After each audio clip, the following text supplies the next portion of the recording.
Olá, alunos! Nessa semana nós iremos estudar impermeabilizações em tecnologia dos acabamentos.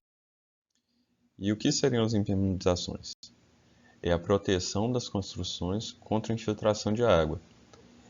Nós impermeabilizamos várias partes das edificações, desde da fundação até as coberturas. Então, em várias etapas da construção de uma edificação, a gente tem impermeabilização presente. E a impermeabilização, ela evita vários tipos de patologia. E por onde pode vir a umidade? Nós temos a umidade das chuvas, que a gente protege a edificação dessa umidade que vem da chuva, da água da chuva, através do telhado ou de uma cobertura impermeabilizada, dos beirais das nossas edificações. A gente tem a água que sobe do lençol freático. O material de construção, ele é um material poroso. E nos poros desse material, eles têm microcanais capilares. E a água pode ascender por capilaridade e causar alguns danos, causar patologias. Nós temos também vazamentos, por exemplo, um vazamento de um reservatório de água.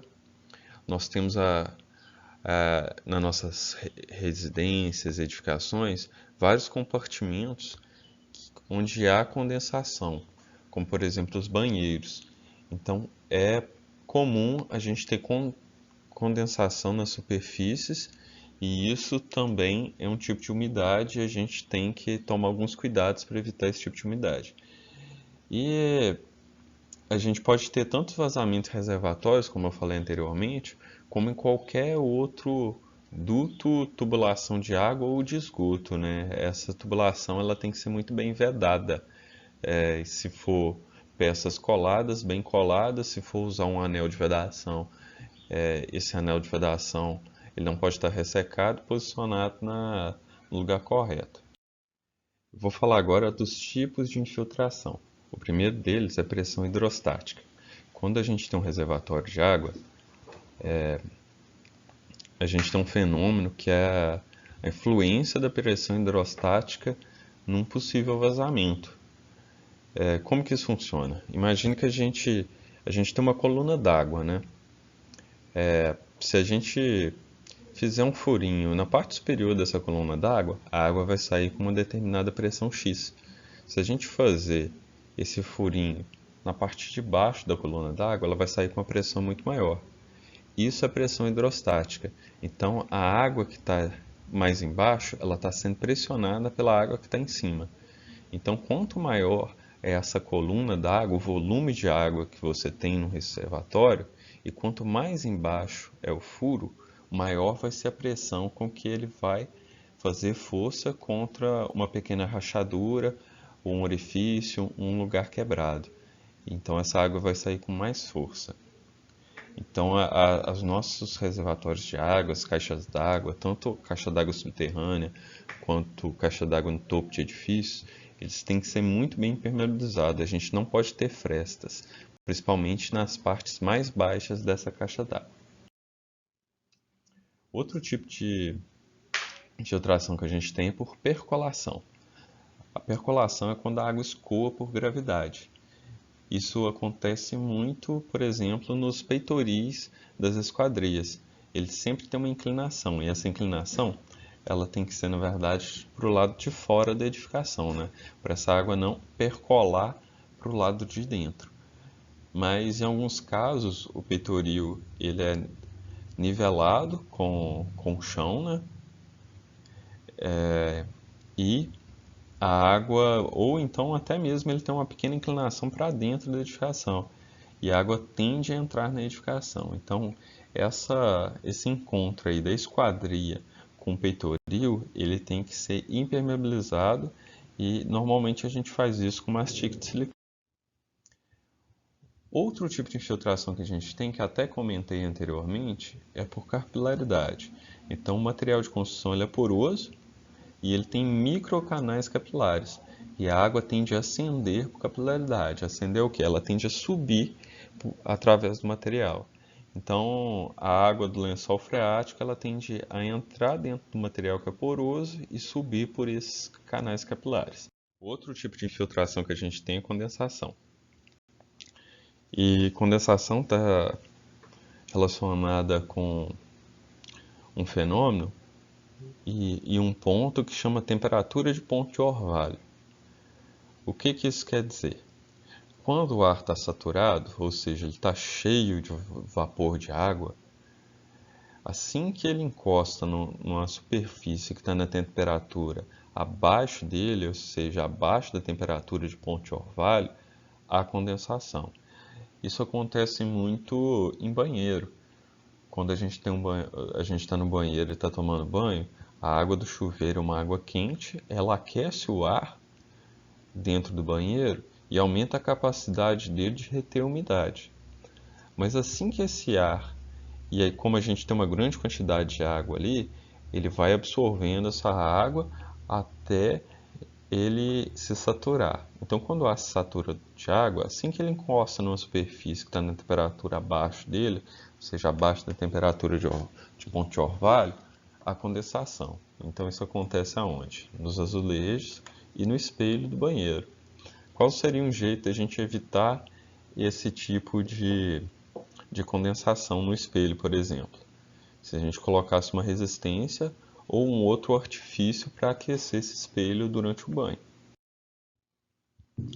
E tem várias patologias relacionadas com infiltrações. E eu vou trazer só algumas para vocês, algumas bem comuns, como por exemplo as goteiras. As goteiras é quando tem uma falha na impermeabilização de cobertura. Pode ser tanto no telhado quanto num outro tipo de impermeabilização, como por exemplo de manta asfáltica. Outra patologia são as manchas. As manchas elas ocorrem graças ao fato do material de construção ser poroso. Então a umidade ela é absorvida pelo material e aparecem essas manchas, que elas podem ter colorações diferentes, dependendo do material, e também elas podem ser perenes, né? Elas podem ser permanentes, você tem que tirar o revestimento, refazer para tirar aquela mancha ou pintar novamente a parede, ou elas podem aparecer durante um evento qualquer que causou uma infiltração, e assim que essa infiltração cessou, ela sumir. Então acontece esse tipo de fenômeno. Nós temos o mofo também. O mofo é o desenvolvimento de fungos em função da umidade, né? E ele pode causar deterioração do material, então, apodrecimento de madeiras e desagregação do revestimento. Então, para a gente ter mofo, vocês já estudaram isso na aula de patologias, né? A gente precisa de ter alguns fatores: lugar com pouca ventilação, calor, umidade e, eventualmente, alguma matéria orgânica no material de revestimento. A gente tem a oxidação, né? A oxidação acontece quando a gente tem metal ferroso, então exposto, né? E se ele entra em contato com umidade e com oxigênio, ele oxida, enferruja. Nós temos as eflorescências também. A eflorescência acontece muito quando a gente tem uma infiltração constante. E, e dentro do cimento que a gente usa para fazer o concreto e as argamassas, tem alguns sais solúveis. Esses sais eles vão sendo dissolvidos, né, por essa umidade constante e vão sendo depositados na superfície. E aí dá umas manchas brancas e pode chegar até formar pequenas estalactites e estalagmites, dependendo de quanto tempo essa patologia está presente. Nós temos a deterioração também. Ela é um efeito da ação constante da água sobre materiais e principalmente material poroso. E tem alguns tipos de material também que eles absorvem água e quando eles absorvem água, eles aumentam de volume, como revestimento arramassado que estiver utilizando argila ou terra de barranco, gesso. Então esse tipo de material de construção, normalmente quando ele absorve água, é seguido de uma expansão e depois vem a deterioração. Quais são os tipos de impermeabilização que a gente tem? Basicamente, a gente tem dois tipos de impermeabilização. Tem alguns autores que falam de um terceiro, mas eu gosto de trabalhar só com esses dois tipos. Então, nós temos impermeabilizações flexíveis e impermeabilizações rígidas. As implementações flexíveis, como o próprio nome já diz, elas são flexíveis. Então, caso haja uma movimentação na estrutura, ela consegue absorver e acompanhar essa movimentação. São, por exemplo, as mantas asfálticas, as membranas asfálticas. É, Também o silicone é um tipo de implementação flexível. As implementações rígidas, depois, normalmente, quando a gente está executando o serviço, ela tem uma consistência fluida, ela é uma pasta, ela é um líquido um aditivo que a gente adiciona no concreto. Só que depois que ela cura, ela fica rígida e ela não trabalha bem com essas movimentações. Mas elas são boas para usar em que circunstância? Por exemplo, eu tenho um reservatório de água. Esse reservatório de água, tirando eventuais limpezas, ele vai ficar cheio de água, né? Então a umidade ali vai ser constante. Então ele não vai estar tão sujeito a dilatação, em função da umidade. Ele vai ficar sempre ali. E também, você tem uma massa d'água ali, você não tem um gradiente de tempo tão alto, a temperatura não vai oscilar tanto. Então, a expansão e a contração daquele material ali vai ser pequena. Então, seria ideal para esse tipo de uso. E tem alguns usos também que é muito difícil a gente usar uma implementação flexível, por exemplo, a manta asfáltica. Aí, nesses casos, a gente pode usar uma implementação rígida. Agora eu vou falar especificamente de alguns tipos de implementação flexível. As três fotos de cima são de manta asfáltica, com três características diferentes. A primeira é a tradicional, a segunda é com grânulos minerais. Esses grânulos minerais eles vão proporcionar resistência a pisoteio. Então, por exemplo, se a gente tem uma parte superior, a cobertura de uma edificação, e ela vai ter certo pisoteio, mas é só em caso de manutenção, por exemplo, de uma antena de TV, de uma caixa d'água que está lá em cima. Então a gente pode usar essa manta asfáltica com grãos minerais, que ela vai resistir a pisoteio. Ela não suporta um pisoteio mais intenso, por exemplo. Não dá para essa cobertura virar um salão de festas, por exemplo, com manta asfáltica com grãos minerais. Ela não vai aguentar esse tipo de uso. E a gente tem a luminizada também. A luminizada ela tem uma folha de alumínio sobre a superfície que tem a função de refletir radiação térmica e, consequentemente, melhorando a, o conforto térmico dentro dessa edificação. Manta asfáltica é o tipo de implementação mais eficiente que a gente tem no mercado, mas ela também é de difícil execução e ela requer um domínio muito grande dos detalhes executivos. E ali embaixo a gente tem as membranas. A gente tem a membrana asfáltica a frio, que é uma emulsão, é mistura de asfalto com água. A gente tem a membrana asfáltica quente, que é um tablete de asfalto que tem que ser derretido para ser aplicado. Eu vou falar da aplicação de cada um desses mais à frente. E a gente tem a membrana acrílica. Aí tem uma branca, mas ela tem várias cores. A gente pode ter membrana acrílica azul, cinza, todas essas cores eu já vi no mercado. Transparente. E o jeito de aplicar ela é parecido com a membrana asfáltica a frio, mas ela é de base acrílica, né, que é um plástico. Bem, manta asfáltica. Manta asfáltica ela vem em rolos. Então, e a gente tem várias marcas diferentes que fabricam esses rolos. Nessa figura a gente tem um resumo da execução de implementação por manta asfáltica. Mais à frente eu vou falar de cada um desses passos. Mas a primeira coisa que a gente faz quando vai instalar manta asfáltica é fazer uma camada de regularização, que é na verdade um contrapiso. E tomando cuidado de arredondar os cantos na junção da platibanda com o piso em si. Depois a gente aplica o prime. Nessa foto o prime está aplicado só na parte de baixo, mas ele é aplicado também na platibanda. O prime ele tem uma consistência fluida, líquida, né? E ele é uma ponte de aderência para execução da manta. A manta ela é desenrolada, aqueles rolos, e ela é fixada aqui usando um maçarico. Ela é derretida na parte inferior dela, junto com o prime, e um cola no outro. E a gente coloca primeiro a parte horizontal, sobe com ela um pouco na platibanda, e depois a gente vem com a manta na vertical, sobrepondo as duas. Também entre uma manta e outra sempre há sobreposição. Feito isso, a gente coloca uma camada de separação, que as marcas normalmente elas têm uma camada de separação própria, que às vezes é plástica e às vezes é um papel, mas pode ser usado papel craft. Ele tem a função dele separar a próxima camada, que é a camada de proteção mecânica, que é um concreto, da manta, né? Deixando a manta movimentar livremente. E na parte, quando a gente tem uma superfície vertical, no caso de uma platibanda, uma parede, para a gente conseguir fazer com que o revestimento argamassado se fixe nessa superfície, a gente tem que usar uma tela galvanizada e fixar ela no substrato para que o revestimento argamassado não tenha boa aderência sobre a mão.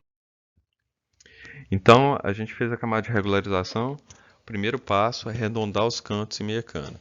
Todo canto que a gente tiver, a gente tem que arredondar meia cana. Por que que a gente faz esse procedimento? A manta asfáltica, como ela vem em manta, ela não consegue fazer um ângulo de 90 graus. Se a gente forçar ela num ângulo de 90 graus, a gente vai criar um ponto frágil e pode ser que ela trinque no futuro e a gente tenha um problema de impermeabilização mesmo a gente tendo feito o tipo de impermeabilização mais eficiente, que é manta asfáltica.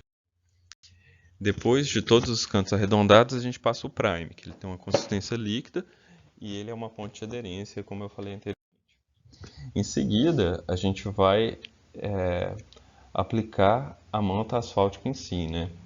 Que é, como eu falei, ela é aplicada com maçarico, em que a gente vai derretendo a parte de baixo da manta e o prime e vai desenrolando a manta com o pé. E ela vai se fixando ao prime e ao substrato. Observem também que há uma sobreposição entre as mantas. Essa sobreposição é de 10 a 15 centímetros. Essa linha tracejada em laranja aí, ela marca a sobreposição mínima e ela tem algumas diferenças de recomendação de fabricante para fabricante. Um detalhe muito importante das implementações com manta asfáltica é a execução de ralos e também de tubos que saem da laje, como por exemplo antenas.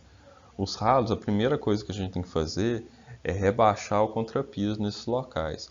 Então, quando a gente está fazendo contrapiso, onde vai ter um ralo, a gente rebaixa um quadrado de 50 por 50 centímetros e recorta uma faixa de argamassa, de argamassa não, perdão, de manta asfáltica e enrola ela como se fosse um cilindro e a gente coloca 10 centímetros para dentro, 10 centímetros para fora do ralo. A gente passa o prime e abre esse cilindro com estilete em forma de margarida e passa o maçarico em tudo, derrete o prime e essas folhinhas da margarida que a gente fez e solda elas todas juntas. Pode-se utilizar nessa hora uma colher de pedreiro para fazer pressão em cima das folhas da margarida. Em seguida, a gente recorta um quadrado de manta asfáltica do tamanho do rebaixo que a gente fez no contrapiso, coloca em cima, corta com estilete, coloca essas pontas para dentro e depois solda tudo com maçarico. Um detalhe importante é quanto que a gente rebaixa do contrapiso para fazer esse rebaixamento de ralo. Isso vai depender da espessura da manta asfáltica que você está usando. Mas como que eu faço isso? Como que eu vou saber quanto que eu tenho que rebaixar? Você vai sobrepor as camadas de manta que você vai ter. Nesse caso aí a gente vai ter da margarida e desse quadrado que vai ficar em cima dela e fazer um arremate, né? E com isso tudo executado, o rebaixo que você fez tem que estar alinhado com o restante da laje, para quando a gente for desenrolar de fato os rolos de manta em cima, ficar tudo num nível só. E o detalhe, quando a gente tem um cano saindo da laje, a gente tem que seguir alguns passos também. A gente, como a área é muito pequena, a gente não tem condições, por exemplo, de fazer curvas em meia cana, né? Mas a gente vai adotar uma outra estratégia. A gente vai pegar um mastique de silicone ou de poliuretano e a gente vai arredondar o canto ali perto do cano, na junção entre o contrapiso e o cano. A gente passa o prime, coloca uma manta subindo, uma manta descendo E depois, em cima, a gente coloca uma peça metálica que é semelhante a o pessoal chama de saia normalmente. A gente coloca ela em volta da manta e prende com a abraçadeira. Essa saia ela vai impedir que a água entre o tubo e a manta. E depois que a gente fez tudo isso, a gente executou a impermeabilização, a gente testa ela. Então a gente coloca papel nos ralos, entope os ralos e enche ela de água, faz uma lâmina d'água de 20 centímetros e deixa por 72 horas. Em 72 horas a gente vai ver se vai dar algum vazamento no pavimento de baixo. Caso dê algum vazamento, a gente tenta localizar onde que está esse vazamento e fazer um reparo nessa impermeabilização. Então aqui é essa implementação sendo feita no espelho d'água. Reparem que todos os cantos foram arredondados. Aqui numa piscina. E aqui eles usaram um tipo de implementação mista. Então eles estão aqui com manta asfáltica, mas o detalhe de ralo ali, ó, eles fizeram um pouco diferente. Então eu acredito que eles usaram também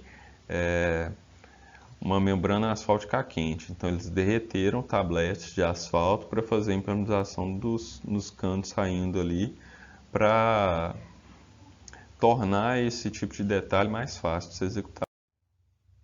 E aqui a gente tem uma membrana asfáltica aluminizada sendo instalada, né? Normalmente, quando ela é aluminizada, ela tem espessura um pouco mais fina.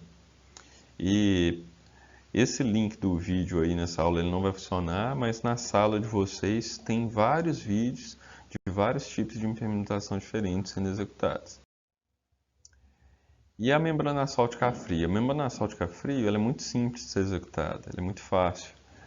Ela é bem mais fácil que a manta asfáltica. A gente não tem que mexer com maçaria, por exemplo. A primeira coisa que a gente faz, a gente aplica um prime, assim como no outro. Nós não precisamos rebaixar ralo nem arredondar nada em meia cana. É tudo, a gente consegue fazer ângulo de 90 graus com membrana asfáltica fria. A gente passa primeiro o prime, depois passa uma demão de emulsão em um dos sentidos. Pode ser uma ou duas, na verdade, dependendo do fabricante, da viscosidade do produto deles.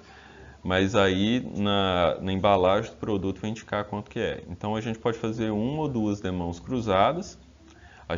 O que é demão cruzado?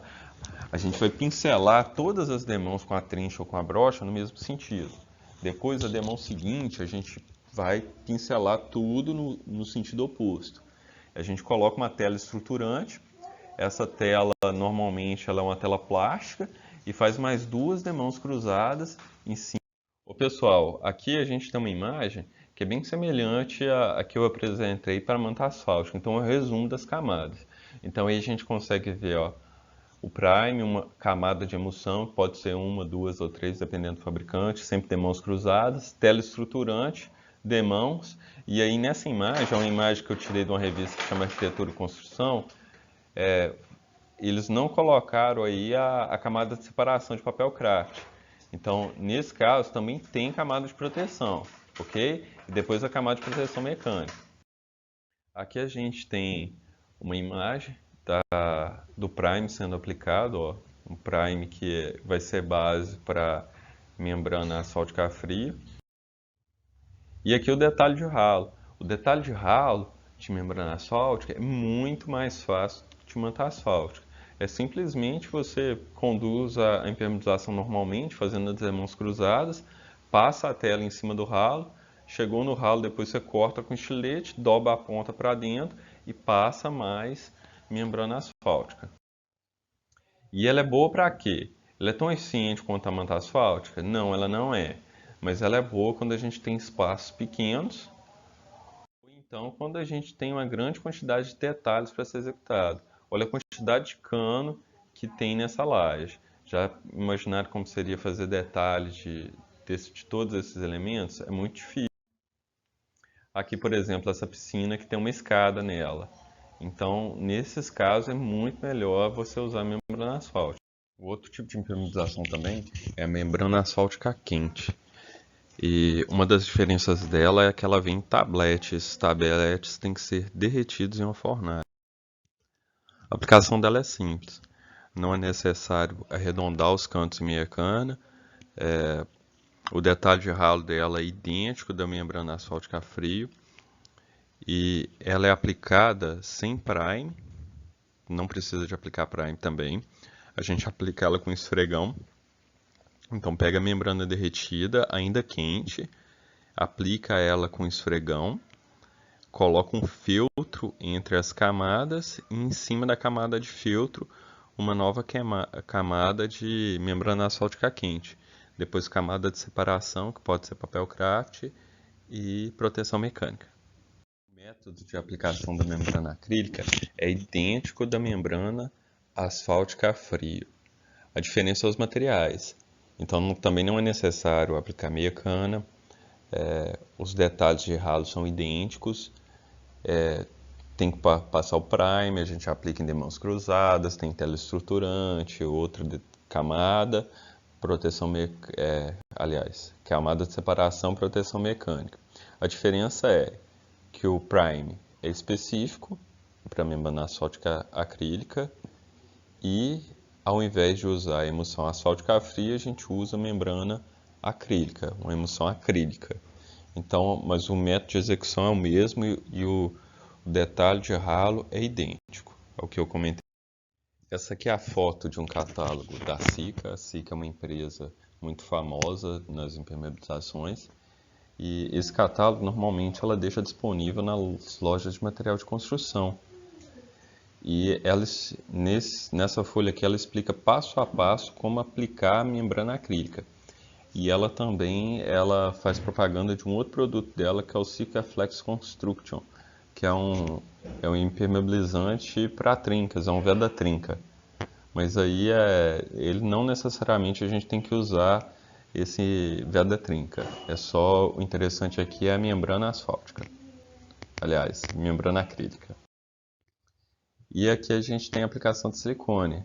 O silicone ele vem numa bisnaga, essa bisnaga ela é colocada num aplicador e a gente aperta o gatilho do aplicador, sai silicone na ponta. Acredito que vários de vocês já devem ter lidado com o produto ou visto alguém utilizar, né?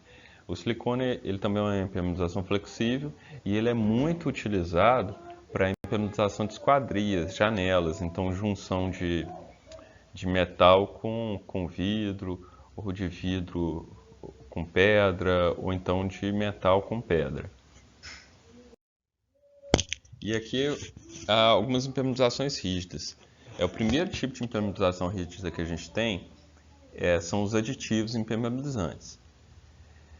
Eles normalmente são polímeros, que a gente mistura eles na água que vai ser utilizada nos concretos e argamassa, na proporção indicada pelo fabricante, e a gente faz o concreto argamassa usando essa água aditivada. E depois que o concreto curar, a argamassa curar, essa superfície vai ficar impermeabilizada. É claro que a gente tem graus diferentes de impermeabilização dependendo da quantidade de produto que você utiliza. Isso, inclusive, é previsto pelo fabricante. Então, dependendo do que você vai fazer, o fabricante vai te indicar colocar uma quantidade de produto diferente. Mas esse tipo de impermeabilização rígida, ele é um aditivo líquido que é colocado junto com a água utilizada para a preparação dos concretos e argamassa. Um outro tipo de impermeabilização rígida que a gente tem é a bicomponente. Essa impermeabilização bicomponente, ela vem em dois produtos, né, no mesmo pacote. Normalmente um produto é um sólido, é um pó, e o outro é um líquido. Então você mistura os dois produtos, eles têm uma reação química e eles reagem quimicamente. Você usa ele como se fosse uma pintura, pintando ele com uma trincha, ou mesmo ele tem uma consistência bem viscosa, você pode aplicar ele tanto com a trincha como também com a desempenadeira. E então passa-se, antes a gente A gente vai molhar a superfície, né, deixar a superfície limpa para o produto conseguir aderir. E a gente passa ele em demãos cruzadas também. Aí depois que ele cura, ele fica rígido e a superfície fica impermeabilizada. E essas são as referências que foram utilizadas para a elaboração desse material.